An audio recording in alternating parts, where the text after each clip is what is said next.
to meeting Mesabi. Today I'm here with Reclaiming Critical Metals with Marlise Riffel and Keith Steva. Okay. So you guys are going to be working on building some sort of recycling plant. Can you tell me a little bit about that?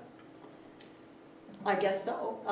We're looking to locate on the range, somewhere in the vicinity of Virginia, probably between Hibbing and Aurora, somewhere around here. And we'll be taking shredded printed circuit boards that are produced by all of Minnesota's electronics recycling and mechanically separating those and reclaiming the critical metals that are in e-waste, and then selling that to manufacturers in Minnesota and the US. Okay. And what prompted this move to do this? So Marlise and I have been working together for 4 or 5 years, and when we started there had been a publication by a professor from Macalester College that determined that for the future of electronics and the future of the world, we need a lot of critical metals, more than what we can mine. And so her study, the conclusion was we need mining, but we also need to recover the critical metals that are in e-waste. And even with that, the world will be short of the critical metals we need. And so that prompted us to look at what we were doing in Minnesota. And we asked, well, what is Minnesota doing? And we found out we didn't know. Nobody had done a report or a study of that.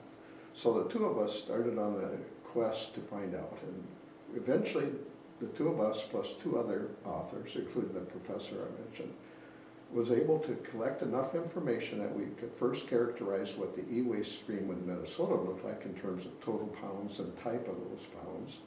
And then we could also basically use metal prices on the open market to determine the value of that. And we came up with some pretty startling numbers. The first number I'll mention is Minnesota only collects about 23% of its e-waste. The rest of it's going into landfills or the ditch or who knows where. But only 23% is collected. The potential market value, if you were to collect 100% of the e-waste metals in Minnesota, you'd have over $3 billion, and you would create about 1,500 jobs direct, and about another 1,500 jobs indirect. And so we said, hey, there's an opportunity here. And so then we started looking into what it would take to do that, who's doing the current processing. We learned from them the source and the nature of the material they had. And then we also started looking at market opportunities. And what we found was that almost all of the e-waste collectors in Minnesota and nearby send their output to overseas. 70 or so percent goes to smelters, and another 30% goes to what's called Hydrometallurgy. Hydrometallurgy, thank you. But most of that's done outside the United States. And if you look at the value chain, you see that most of the value that you get from e-waste collection is that last step where you extract critical metals and sell them on the open international market. And that's happening overseas. So we have this wonderful resource in Minnesota that we load on railroad cars, send it to the ocean, goes across the ocean in freighters, and it's processed overseas, and then they sell it back to us. And so we're giving away jobs, and we're giving away value. And what we determined is we have a great opportunity to repatriate both of those, the value and the jobs, to northern Minnesota. And we figured out where we can fit into the value chain, short circuit those shipments out of the country, but keep it here and process it here and capitalize on it here. And we can do that right here in Virginia, right here in the Iron Range, right here in Minnesota. Yeah, and that's a lot of e-waste too. That you're talking about, like, that just goes missing. So, or not goes missing, but it's just unused. Unused. Thrown in ditches. And mostly going into the landfills, and it's creating environmental problems. You can have landfill fires that are a result of this. You can actually have garbage trucks explode into flames because of Batteries e-waste, and e-waste. particularly the lithium batteries, right? So, And it releases toxins, cadmium, mercury, into the soil and groundwater. oh, yeah. So all landfills have groundwater problems, and e-waste contributes to, I think Maria said, 70% of the toxic groundwater. So we want to keep that out of the landfills to start with. So this is also an environmental initiative. It is. It is, very much so. Well, not only that, it costs, what, 1/10 as much in cost to recycle, to get the critical metals as to mine, and 1/13 as much in energy. So we're talking a very much scaled down footprint, ecological footprint for e-waste recycling. So, and I know it's been like an issue in the past with like a lot of people who want to reuse the metals, reuse things that otherwise will end up in landfills. When you're talking about reclaiming 100% of e-waste, where does your mission to do that begin, to like reclaim 100% of it? Well, it's in the Minnesota legislature right now.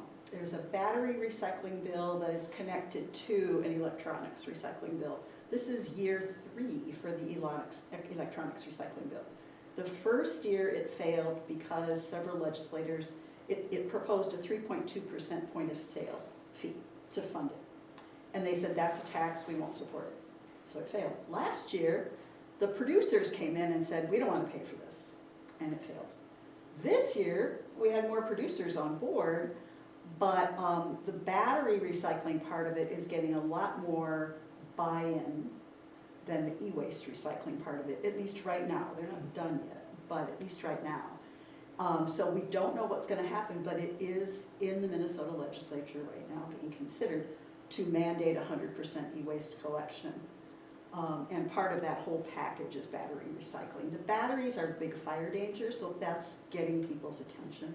Mm-hmm. So one thing I should point out, I think, that's relevant here is that we're not breaking new ground with what we're trying to do. It may seem like it, but it's not.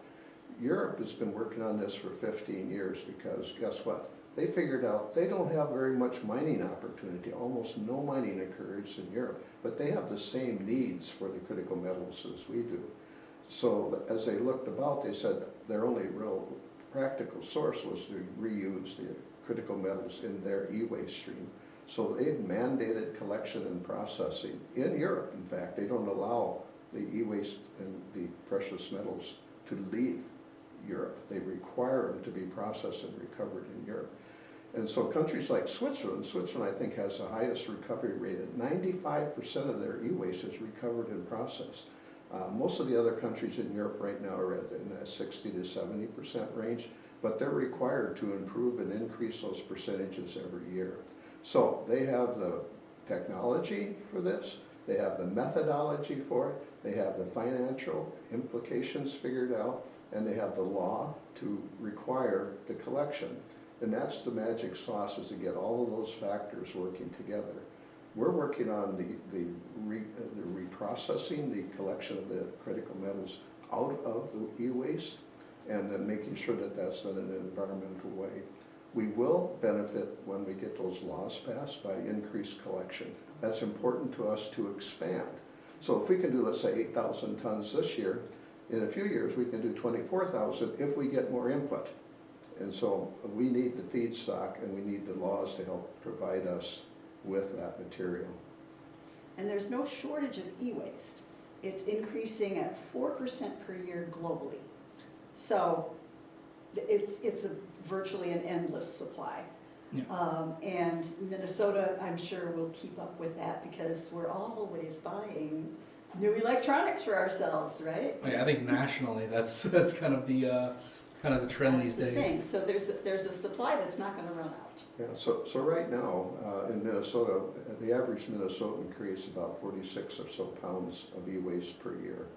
Now, still only 23% of that's being collected currently.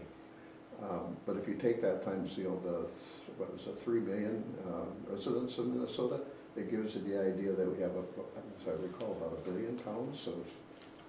Marlise, I think it was 267 million pounds. 267 million pounds of potential input to our process.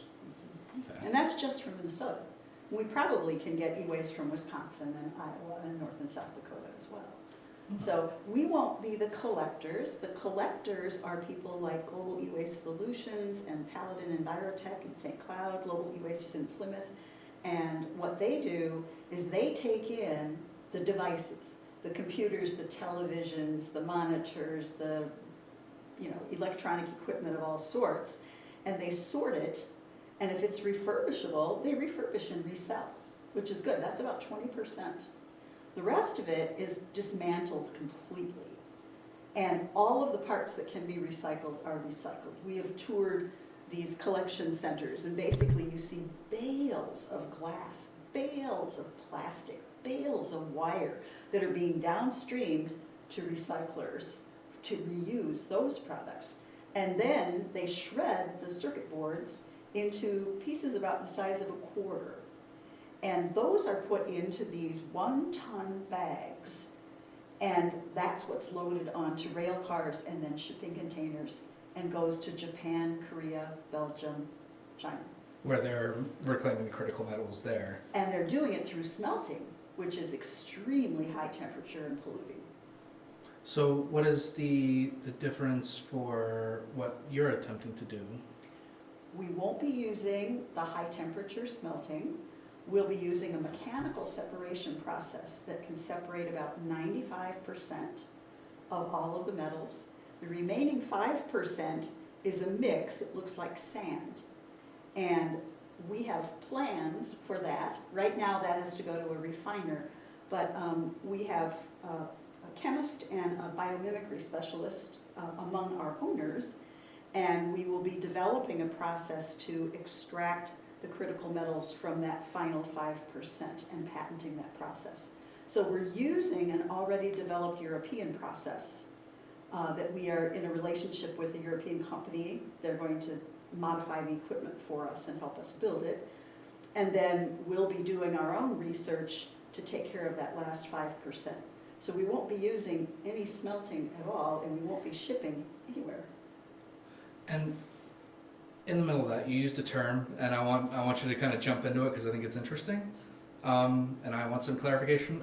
Biomimicry. Yeah, okay, you know what I was talking about. Yeah, so Sue Okerstrom, one of our owners, was one of the first cohort of 20 people in the world to get a master's in biomimicry. Biomimicry is when you look at the way nature does something and you mimic it. So Velcro is mimicking the way a burr sticks to animals' fur. And wind turbine blades are shaped like whales' fins.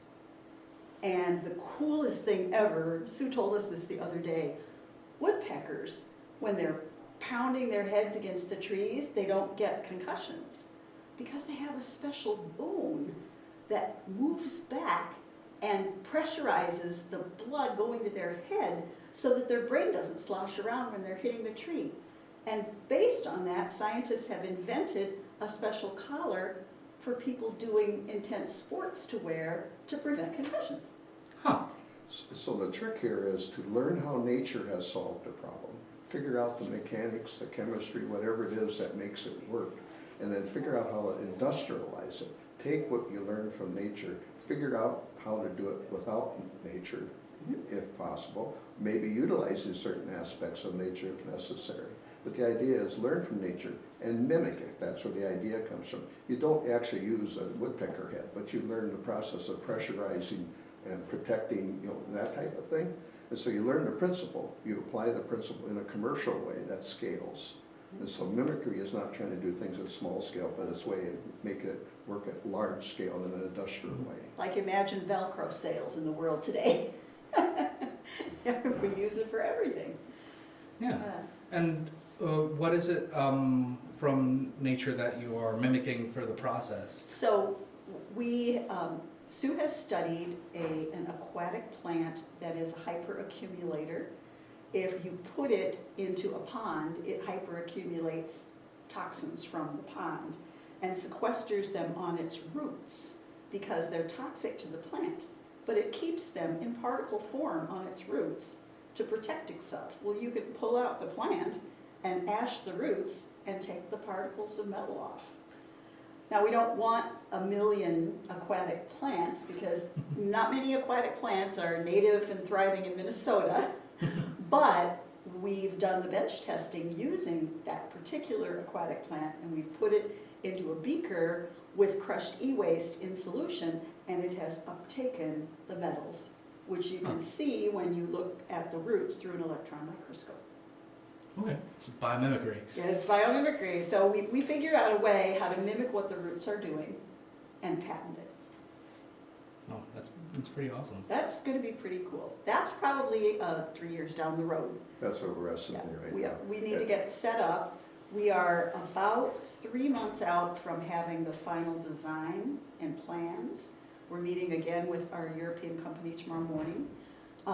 We've looked at one piece of property and we're looking at a second piece of property next week for a location, both of which are very close by here. We need about 5 acres and about a 30,000 square foot building that's very tall. The machinery is very tall. 60 feet. Yes, not just any old building will do. Need something kind of custom made for Yeah, well, operation and we planning. asked them, they've started 17 other companies, and we said, have you ever built one of these into an existing building? And they said, once. And that was a pretty rare. So we think it will have to be built to accommodate this, because there's nothing really quite like this operating around here, so that is the plan, and hopefully within a year and a half, we would have something up and ready to hire and run. And we're talking living wage jobs with benefits, and we hope a unionized workforce. And the 4 of us, Keith and I both live on the range now, even though we weren't born here, but the other 2 were born up here. And they don't live here at the moment, but they're moving back. And so we have a strong commitment. We do not want to sell this company to somebody who's going to take it public and profits go elsewhere. They're going to stay here. Yeah, That's keep it our local. whole reason for doing this. Yeah, it's important to us to keep the profits on the Iron Range. A company that comes in here, could come in here, buy us out potentially, and operate it, but take the profits back to Chicago or wherever they're from. We want the jobs and the profits to stay here, because that builds the strength in the community. If it goes to Chicago, it doesn't help us much. We need the jobs, but we also need the capital to remain here. And to expand here. Yes. I'm guessing, how many years has Alexa been around?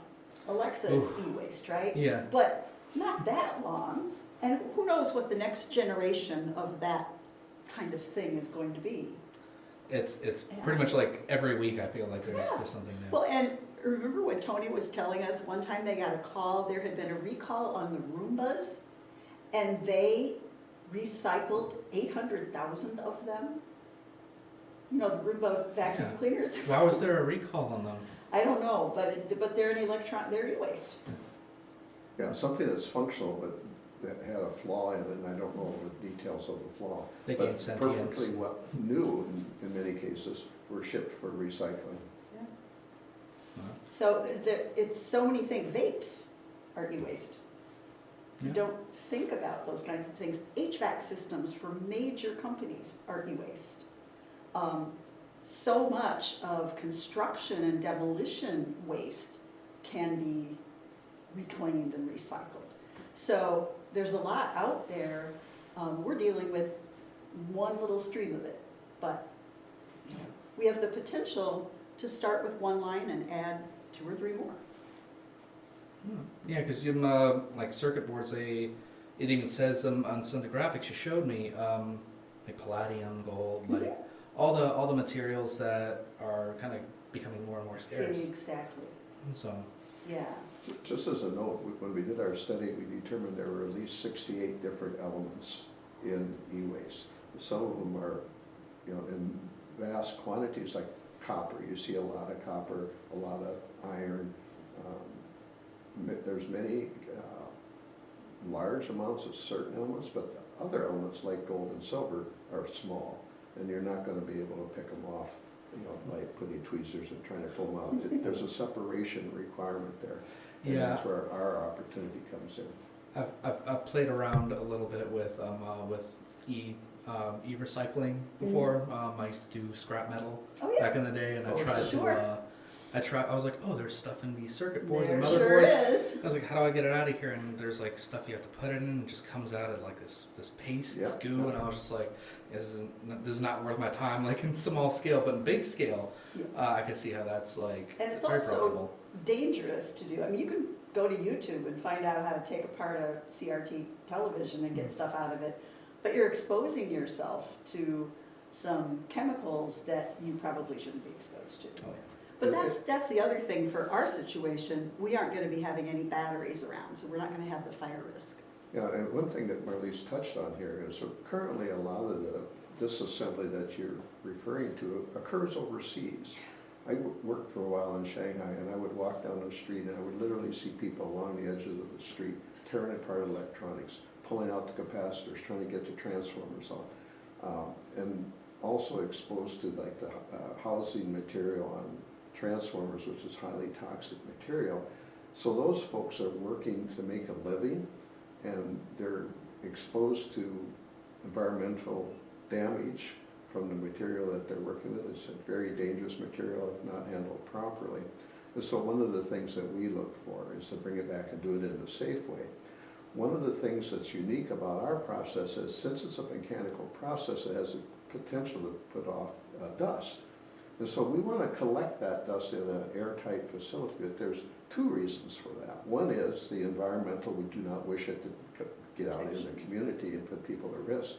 Second of all, it actually contains a lot of the very precious, most precious critical metals that we need. In that dust, you will find gold, palladium, platinum, silver. Which is And exactly why you don't want to breathe it in. That's exactly why we don't want exactly. to capture it too, because we don't want to lose that value. And so taking this from an uncontrolled, well-intentioned activity in other countries and people just trying to make a living, bring it back in and do it in an environmentally sound way and make it financially feasible. That's what we're doing. Yeah, and that's thinking quite a few steps ahead with the dust too. So is that like a special filtration system that you would need for that? Yeah, yes, Another reason you need a real tall building. yeah.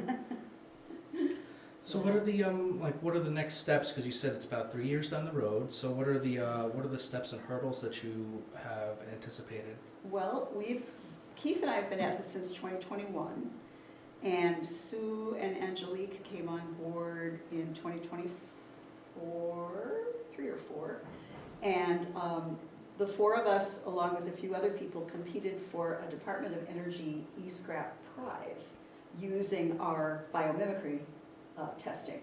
And we didn't get the prize, and that's when we decided, well, let's incorporate and do something with all of this. And that's when we started researching mechanical separation methods, because we didn't really want to use toxic chemicals, we didn't want to have waste that would be toxic. So we did a fair amount of research on that for a long time, interviewed several European companies before we found one that makes machinery that does what we want to do.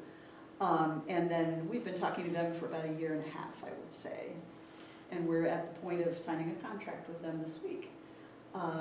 So what we now have to do is, as soon as they start giving us dimensions and architectural load, specifications and things, we need to hire an engineer and say, okay, if we're going to put it on this land, what do we need to be worried about? If we're going to put it in this kind of a building, what do we need to be worried about?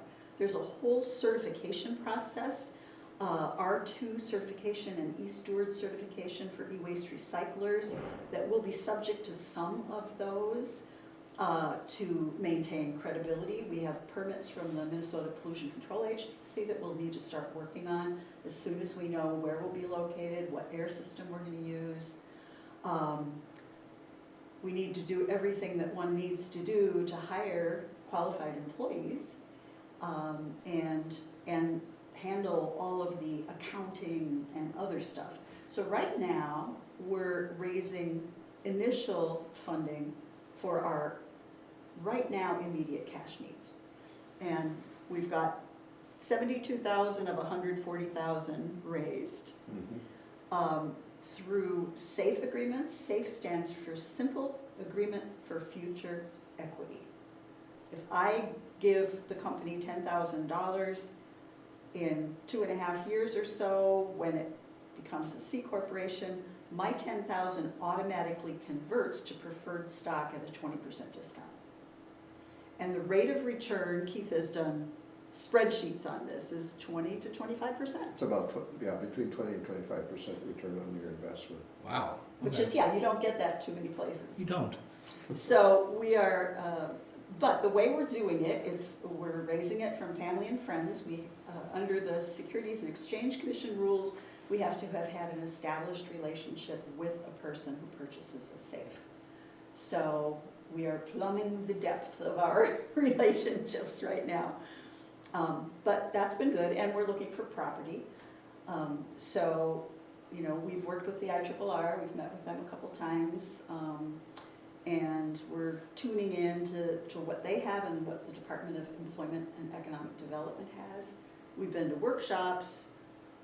Keith and I went to a 4-part series about labor force issues and recruitment and all that. We've gone to workshops on financing. So we're trying to cover all the bases. If I jump in here for a moment, so one of the things that's exciting to me is the response that we've gotten from people who, once they hear about what we're doing, once we explain what we're doing and how we're doing it, and the opportunity it presents to the community, we've had an incredible amount of interest and support. As Marlise indicated, we can only speak to people we know, so they kind of know us, but they're taking on a lot of risk, but they have a lot of trust in our model and what we're trying to do, and they want to be a part of it. And that is, as a person involved in this, that's very valuable to me, to see that other people recognize what we're doing. It's important to the community, and that's pretty awesome. Yeah, I mean, all around, it's an industry that has largely just been slept on. Nobody has really touched it except in Europe and overseas. And it helps the environment, which is something that we care about here very much in Minnesota. So does this industry, because we talked about the industry in Europe, is there any existing operations like this in the United States? We are going to be the first in the United States to use this particular technology. And so that's exciting.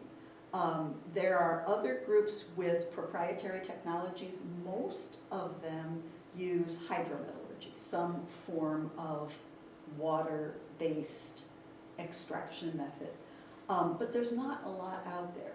90% of the shredded printed circuit boards coming from the United States are shipped to Japan, Korea, Belgium for smelting. So that tiny little 10% that aren't get processed in some way here, but the vast majority of it's on ship. Yeah, and that's a lot of money just being sent away. And how, as far as your method, which was like shredding and extracting using biomimicry, what would you say is how effective it is? Like if you were to give it a percentage. So my understanding is that we can recover 97% of the critical metals and material using these methods. And as Marlise says, there's a portion of it that does have to be done with biomimicry.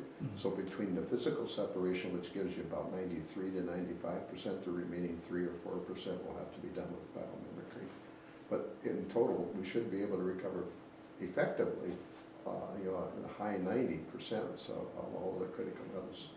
And that's a huge order with all the e-waste that's floating around. It is. Yeah, let me just add one thing. When we talk about smelting is heating it to 2,000 or 3,000 degrees, and you put in this material that you collected as your e-waste feedstock, you put it into that.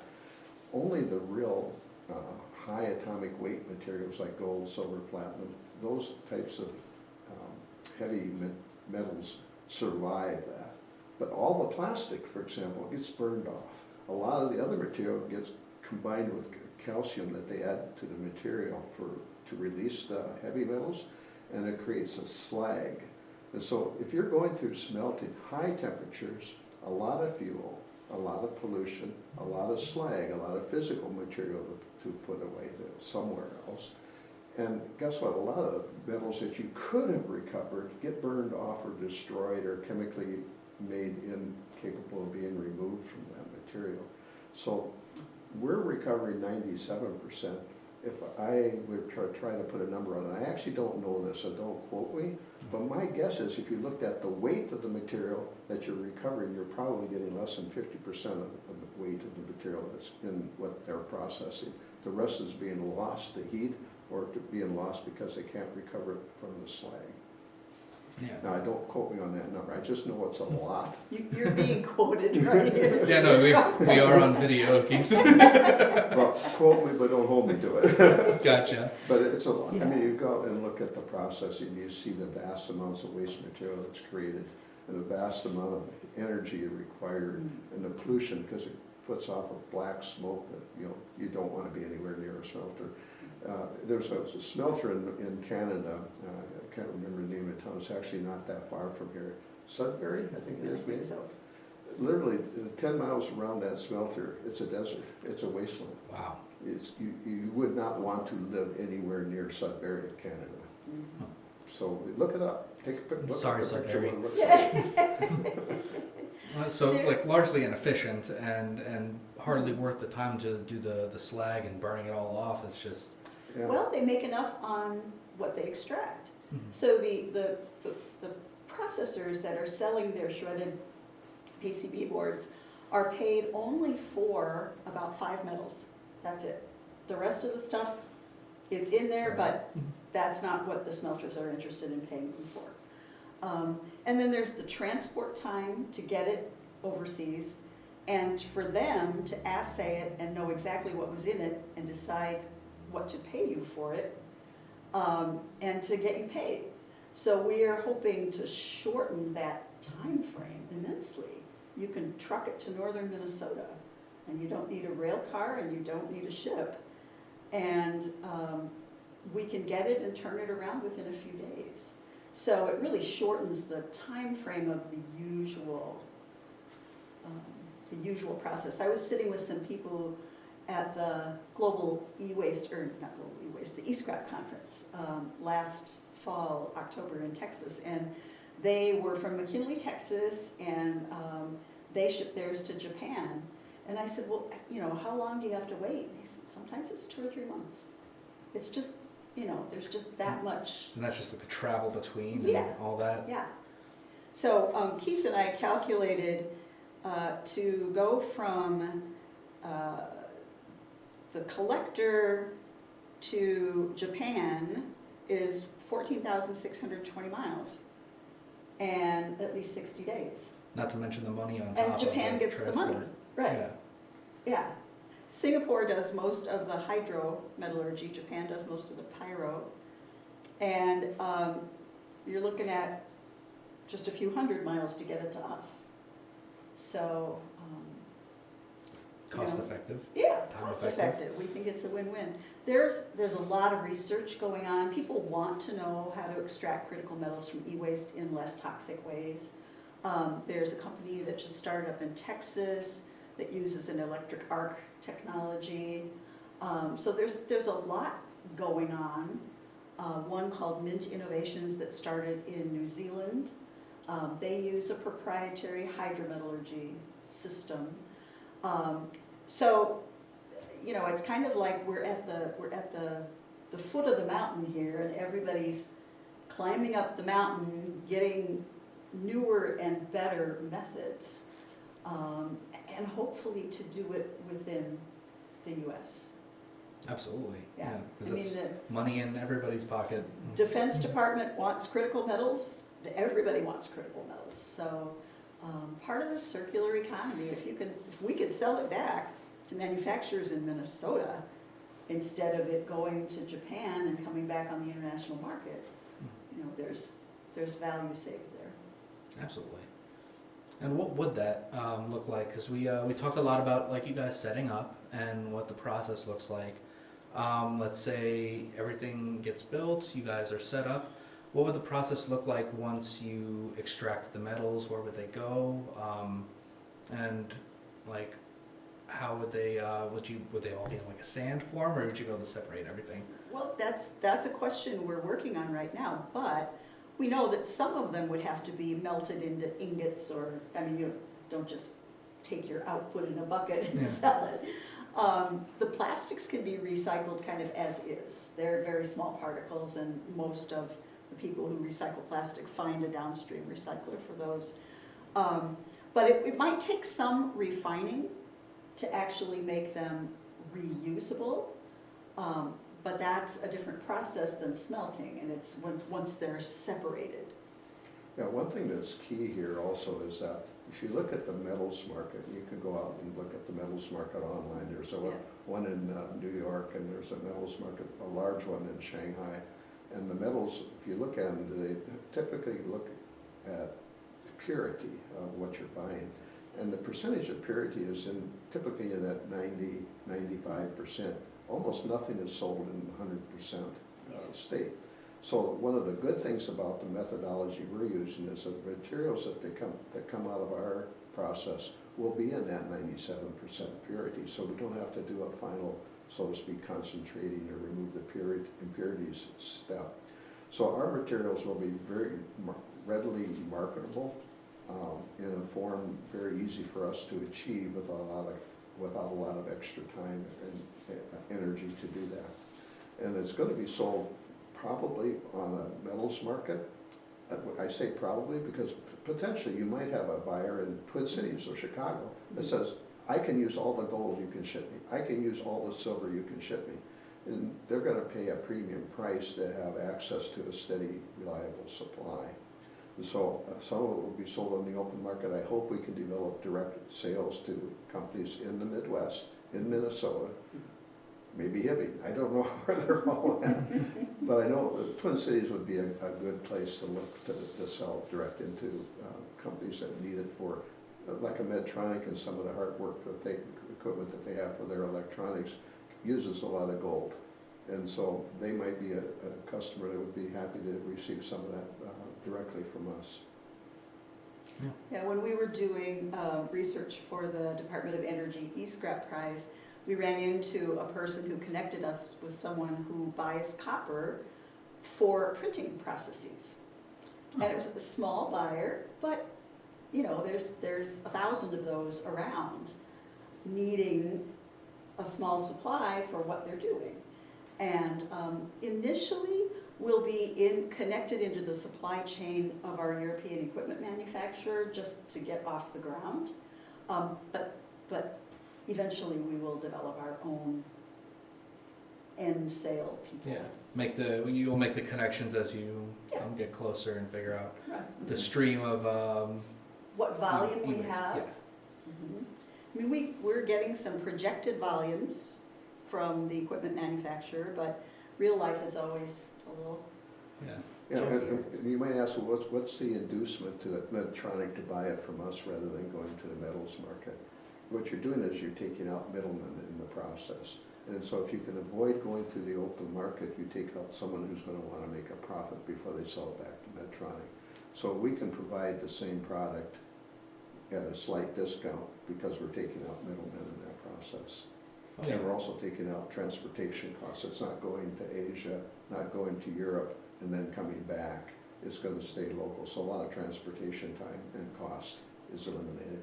Not to mention the purity, like if you're able to separate things and offer them a practically pure product, that's just quality already. So there's nothing but value in it, as opposed to like buying and selling overseas. So no, that's an amazing project. I'm looking forward to seeing it go, see it grow. I was reading an article the other day referred to us by the Remade Institute, which is really interested in all this stuff, and they talked about harvesting hibernating electronic equipment.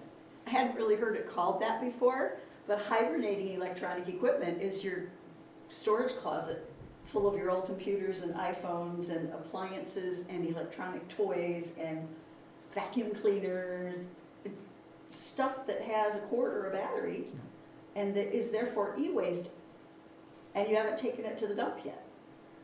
And everybody's got stashes of that in their basement and garage and attic and grandma's house, and you know. And right now, Iron Range Partnership for Sustainability, which we work closely with on this over the years, has been hosting e-waste collection events at its Earth Fest and sometimes independent events in the fall as well.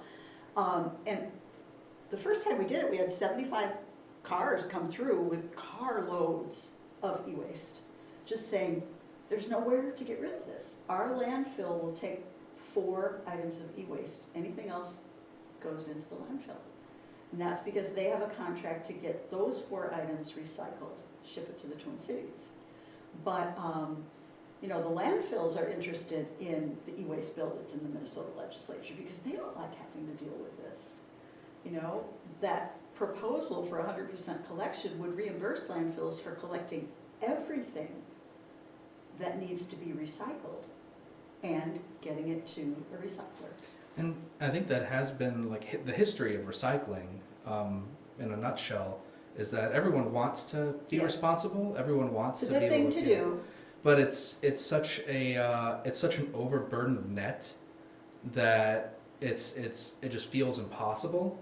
And you're essentially providing a way to just kind of funnel these things in a very effective manner, which I think is like what people have been calling for since you know, recycling has just been like more and more overburdened.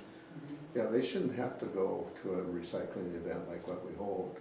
And sometimes they have to actually pay to drop off something. And they're happy to do it because they want to do the right thing. Mm-hmm. And they're just happy someone's available to take it from them right now. Oh, yeah. And so we want to give them a situation where they can take it to some drop-off point and it's gladly accepted without having to pay anything for it. Because that's one of the things that's the most aggravating thing I've ever experienced is I take my electronics to good intentions to a drop-off point and then I find out I got to pay $25.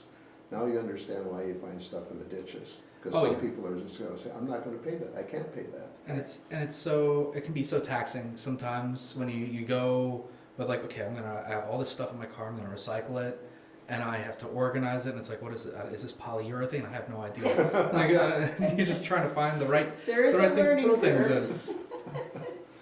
Yeah, that's true. You know, I think it's a process whose time has come, and it's certainly come on the range because we need jobs here. We need good jobs here. We need union jobs here. We're used to providing metals for the world. So this is the next step in doing that very same thing. I think that's narratively, I think that's a great next step.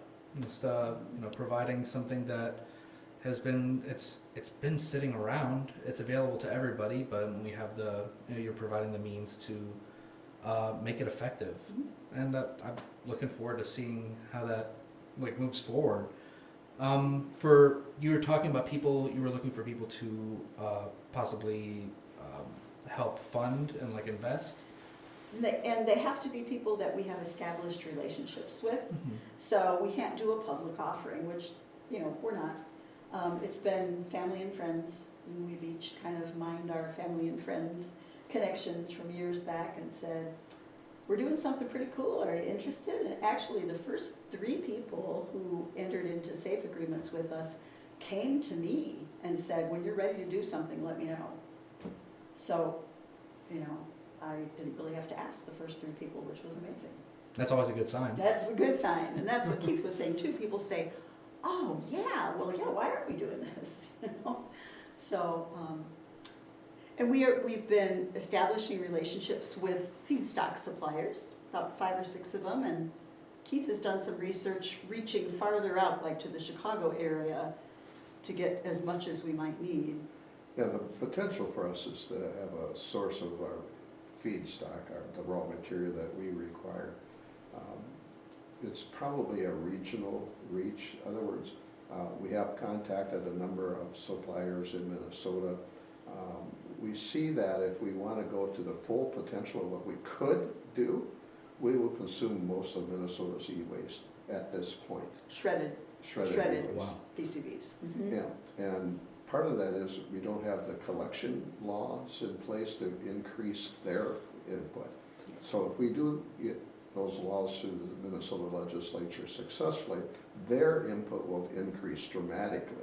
It'll probably go up by a factor of 3 or 4 times what they're getting now as they approach 100%. That is important to us because at this point, without those laws, what they're creating as their output, that would be our feedstock, we could consume all of that in a fairly short order. In other words, with just 1 or 2 lines running, we could consume all of Minnesota's e-waste that's available coming through those sources. So we want them to increase their input. But to Marlise's point, we have to look at big markets where there's a lot of e-waste potential to be recovered. And so looking to Chicago, for example, is reasonable for us. We consider Chicago part of our area. They don't know that yet, but we're starting to It's just a identify. hop, skip, and a jump Yeah. over there. We're starting to identify more than just Minnesota as our sources. And we can put up these facilities anywhere in the country. You know, if the model works, and I'm confident the model will work, it can be easily expanded in Minnesota to handle more e-waste if we get the e-waste laws passed. It can be regional. We could put facilities in, I don't know, pick a city, Denver, Sacramento, whatever, and those could run in those regions. So this is highly scalable, and to scale it is actually the easy part. Getting the first one built is hard. That's the mothership, that's gonna be here. That's going to prove the economics of it, the financial model. And once that's going, then replicating will become our next goal. We'll be able to do more of this across more of the country. So I guess really it's a measure of where the ceiling is with it. Is there just a boundless ceiling, or is there, like, how many times can you replicate this? Because it sounds like you can do a lot with just one facility. So I don't know how to answer that, other than there obviously is a bound, because you can't consume more of your e-waste than is available. So the amount of electronics that is being produced, of course, increases every year. But you couldn't, like if we located only in Minnesota, you would have transportation costs that would start to increase if you're starting to take material from California, for example. Part of this is to try to keep the path from the source of the e-waste to a final product to sell into the market as short as possible, both in terms of time, distance, and cost. And so you're probably going to want to have these facilities located across the country. And because they're not smelters, you can put them in your neighborhoods. Our goal is not to let a single molecule get out, because in those molecules is valuable critical metals. So our intentions are to try to keep everything clean and internal to the business. And so we could be located next to your school children, and it would be safe for them. Smelters can't do that. As mentioned to the Sudbury example, they're polluters, and you would not want one in your community. So this is scalable in the sense that we can locate in whatever part of the country has a supply that's available, has the collectors that are successfully collecting and creating the shredded printed circuit boards that feed this process. So there is a limit, but it's quite high. The scaling of this doesn't require massive equipment. This is a fairly small, this business in this community will not look like, oh my God, that thing's a monstrous factory. It's going to look like most other buildings around it. It fits into the community. Nice. Yeah, because that's, you know, when I think of smelters, I think of just like these big hulking buildings with like, you know, Smokestacks. big smokestacks. Exactly, that's what they Yeah. are. Yeah. We probably will locate on the edge of a community, simply because we need good highway access. Mhm. You know, if you're trucking stuff in, you Yeah. really don't want to drive through a little town every day. Oh yeah, no, you don't want them to truck You want it to e-waste be through. easily accessible on a highway or by rail or however it's going to come in. And so we've kept that in mind with the properties that we've looked at. Nice. Yeah, so we're not going to locate near your school. Mainly because of traffic. And it's more of us worried about your traffic as the school. You know. But like somewhere like along the highway that's Yeah. easy to get in and out of, and for people to commute to, because obviously you need a workforce to do this. Right. So what would there be any any waste from this process, or is it like just clean? There is a little bit of waste that can't be like resold, but not much. And that's where our meeting tomorrow, for example, with our European counterpart, is to identify exactly what that percentage is. Because we're gonna need to know how we can responsibly handle if there's anything left that we can't sell downstream, how we will handle that in compliance with the Minnesota Pollution Control Agency, with local zoning ordinances, all of that sort of stuff.